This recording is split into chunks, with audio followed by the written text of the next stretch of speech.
Hello and welcome to the channel. This is Sam trying to spin to win on Zwift. It's race day. Another day, another race. ZRL Stage 2 points race on the Sugar Cookie course. Should be a really fun race. 4 sprints, which will be very fiercely contested, I think. A tough climb and a very competitive field here in the B1 division. So really looking forward to this one. As is usual in my videos, we'll have a quick look at today's competition, a very quick scan at the course again, and then we'll get straight into the action. So, with that said, let's see how we get on. First, let's have a look at 20-minute watts per kilo information on Zwiftpower.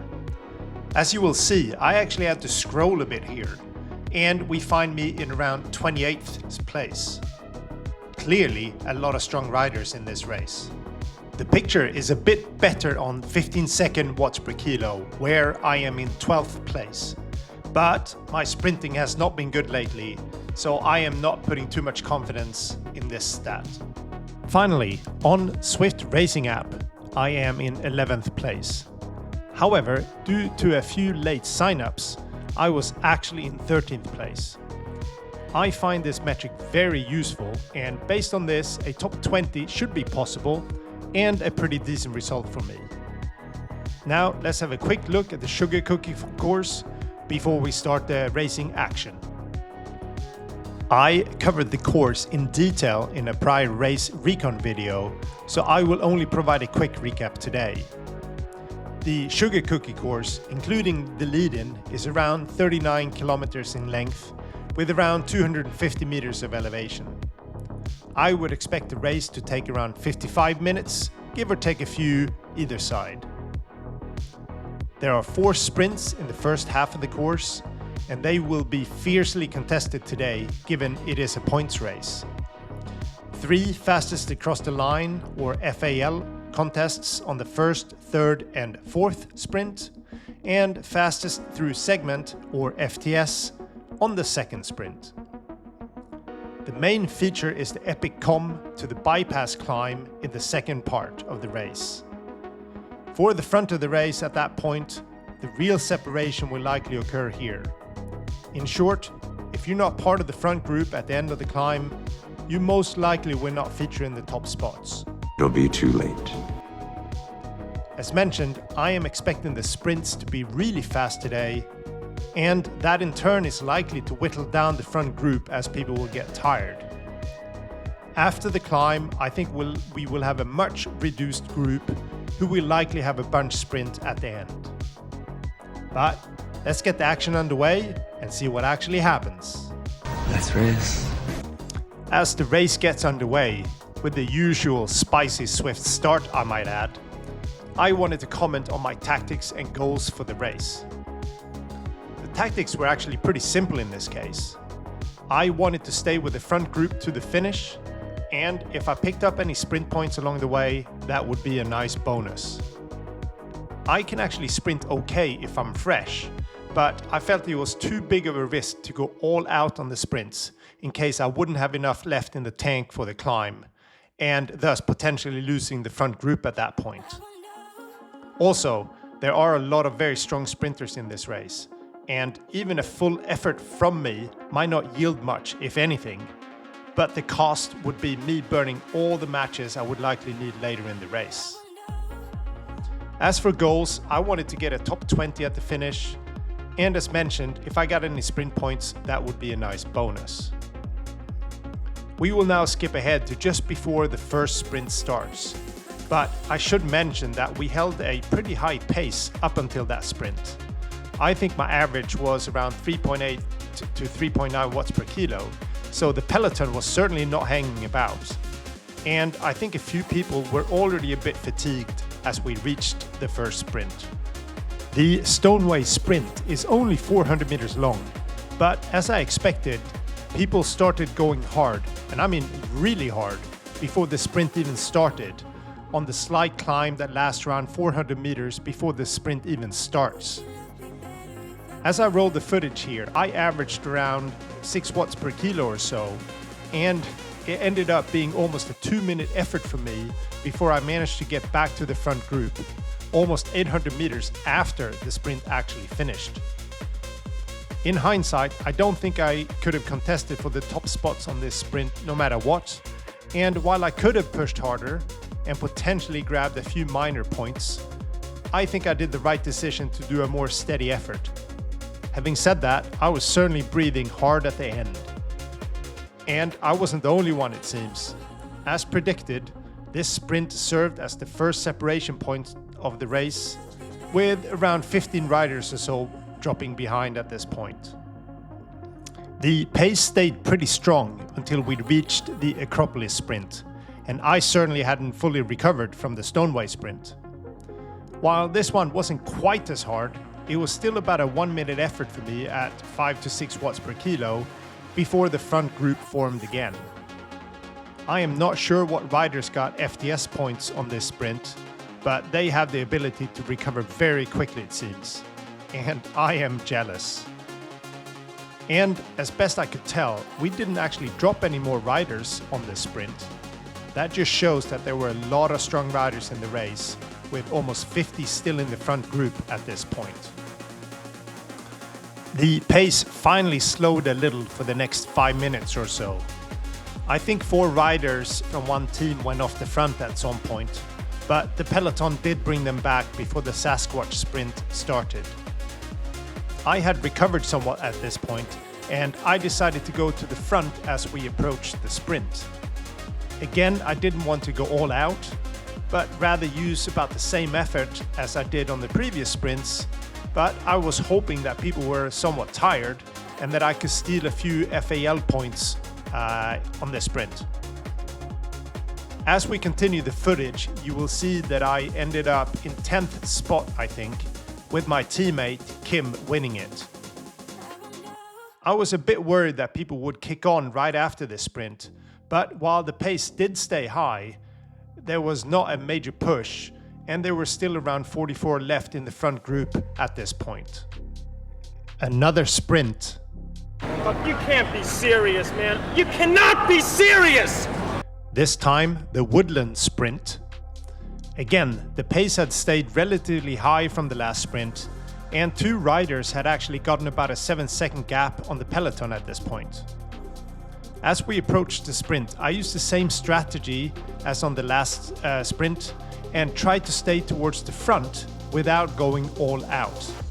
In the end, I think I finished 20th or 21st, so no major points for me, although my teammate Kim grabbed 4th or 5th for some very useful FAL points indeed. The 2 riders that had gotten a gap got 1st and 2nd here, so congrats to them, well raced. I made sure I was with the front group as we started going up the small incline after the sprint, but again, there was no major push here. I guess everybody was just tired and was starting to prepare for the upcoming climb. We are now at the bottom of the major climb of the day. Pace had been steady since the last sprint, and while there was a bit of a push up Heartbreak Hill, it was quite steady rather than anything hard. Again, I think the peloton was just preparing for the tough upcoming effort. But it's going to hurt. I approached the climb just like the practice run the other day. That is, I tried to do a steady effort all the way between 4.5 to 5 watts per kilo. I did have a bit of a mechanical, actually, right at the end of the very steep section, where the lever that holds up my seat post on the kicker bike moved to what I termed the open position. Then it hits your calf with each pedal stroke, so it is really annoying and a bit painful, and it took me a few seconds to get that back into place, and I lost a bit of momentum there, but once I managed to put it back to the closed position, I got back into my rhythm. Overall, the climb went well for me. I found it easier than the practice run, and looking on Strava, this one was just a second or 2 slower than the other day, but I was better positioned at the end as we turn onto the bypass road, and I still had a bit, not very much, but a bit left in the tank. At this point, it seemed like we had distanced almost 20 riders over the climb, leaving around 23 or so in the front group. As my heart rate here hits close to max at around 180, I hope I've sweated enough to earn your subscription today. That would be much appreciated. Thank you very much. Unlike the practice race, there was no major push by the front group as we turned onto the bypass road. In fact, the pace was relatively slow for the next couple of kilometers. As I speed up the footage here, you will see that there is a group of 12 or so riders effectively dropped on the climb. That must have been working well together here as they slowly close on the front group. I assumed, incorrectly as it turns out, that they would not be able to catch up. And in hindsight, this was probably a bit of a mistake on my part. I probably should have pushed the pace here, as I had enough left in the tank to do a few good hard pulls at the front, and that may have ensured that this group didn't catch up. I would rather fight against 20 or so riders at the finish compared to 35, as lately my sprint hasn't been that strong. But as we go towards the final long descent, we have a front group of 35 or so riders, much larger than I expected if I'm honest. Everybody rested on the descent, and at this point I was assessing my options. I had planned on going with around 1.6 kilometers to go, as there is a bit of a flat section before a final descent that takes you to around 800 meters before the finish. I thought that perhaps the peloton would let a single rider get a few seconds here. As I was about to go, I see that another rider, Mr. Castello, had the same idea. I put in a dig to get on his wheel, and I see a couple other riders do the same. I think around 5 of us did get a few seconds on the peloton, but it was then I realized I just didn't have enough left to push all the way from here, so I tried to rest a bit. I still think this was the right move. If I had slightly better legs on the day, you never know what could have happened.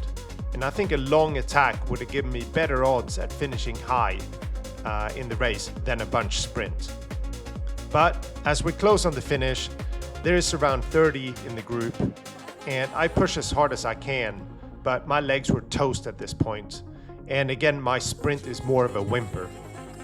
I roll over the line in 22nd place before I find my favorite position, that is curled up on the floor. It really is comfortable. Looking at the result on ZwiftRacingApp, we see that Tim Elskins finished in first, Stefan Tygart in second, and Lepora Vito in third. I think Tim is probably a Cat A rider, but I hear he's coming back from a horrible injury, so it is great to see him back on the bike and doing so well. All 3 podium finishers had over 13 watts per kilo for 15 seconds, which I find very impressive, especially on the back of a hard race. My teammate Kim was super strong today and finished in 8th, and for me, we have to scroll a bit before we get to 22nd place. I am slightly disappointed with this, as I was really hoping for a top 15 finish. But I just didn't have the legs in the final sprint, and I certainly gave it everything I had. So I can't be disappointed with my effort level at least. Looking at the team results, we finished in 7th place on the day. I think this is a strong result for us. And again, chapeau to my teammate Kim, who got a total of 100 points. I think this may have been the 3rd best points total in the overall race. Fantastic effort indeed. We will now close the video with some final thoughts on the race. Okay, as I'm warming down here, I thought I'd give a few thoughts and comments on the race. Awesome race, really enjoyed it. Fantastic workout. I'm not too happy with my finish, 22nd. I really wanted to be top 15, but I messed up the sprint again. I have one excuse, well, 2, my legs weren't good enough. But there's a little pin on my kicker bike that holds up my seat that came loose, and I kept hitting it with my calf as I was sprinting and really put me off. But whether that would have made any difference or not, honestly, I don't know. The race panned out pretty much the way I thought it would. First sprint was really hard, but I just tried to stay in the front group. Second sprint, again, didn't go for FTS, but I just wanted to stay in the front group. In the third, really just wanted to kind of be in the front in case somebody went off after the sprint. And I think I ended up picking up some points there. Same with the fourth. And then we get to the climb. I climbed pretty well again. Probably not as fast as the other day because we were all a bit more tired. But I had a bit left in the tank actually at the top. And in hindsight, I should have pushed on there on the downhill. Not that I would have gone solo or anything all the way, but maybe we could have kept the pace up and stopped about 15 riders from catching us up in the back. And I didn't really notice that until all of a sudden the number on my screen grew to 35 from 20 or 22. And I was like, whoa, what happened? So in hindsight, I should have pushed there because I could. In the descent, I thought about going, and right as I was planning on going, another rider, Castro from Two Gas, I think, went. He's a really strong rider, I believe. So I followed him, and I really should have tried to kick on, but I was tired, and you get this thought in your head, it's like, oh, you can't do it. I should have just said, screw it, I'm going. But I didn't, and I paid for it in the sprint, because there's many other stronger sprinters than me. So, finished 22nd. Not bad, not great. Chapeau to my teammate Kim, who was super strong today. He won or came second or something in a couple of the sprints and finished 8th on the stage. So he must be up there in the points for today. And again, my other teammates did really well. That was a tough race. A lot of strong riders. So, hope you enjoyed. And I'll see you again next Tuesday for another ZRL race. This is Sam, trying to spin to win on Zwift. And I'll see you in the next one. And bye.